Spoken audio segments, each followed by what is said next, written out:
How to deal with the feelings of guilt and shame can be really challenging because it just doesn't feel good. So, with shame, I use the term you just eradicate it.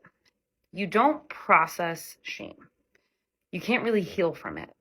Because you've received it from an outside source and it is casting judgment on you, you have to just get it out of you.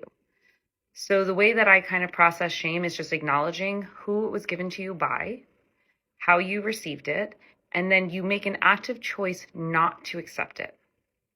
When it comes to dealing with guilt, though, guilt gets really tricky because it is working with the feelings of disappointing yourself.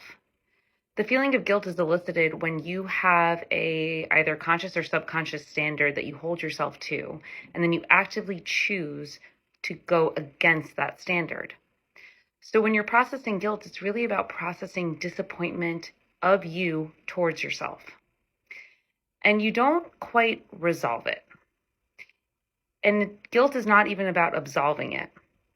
When you process guilt and the way to work through it, what you actually do is you acknowledge how and why you chose to go against your own standard.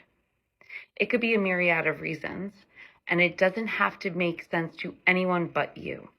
But as long as you come to terms with why and how you went against your own standard, for example, if you chose to cheat on your partner, acknowledging why. Maybe you don't feel seen or heard in the relationship. Maybe you are seeking attention from someone else. Maybe you are unloved in that relationship and you are receiving care and affection from someone else. As long as you can identify the why and then follow the trail of your own actions, that's just acknowledging guilt. You don't resolve it, you don't get rid of it. It is just an acknowledgement that next time you're going to be able to identify where the feelings start to come up.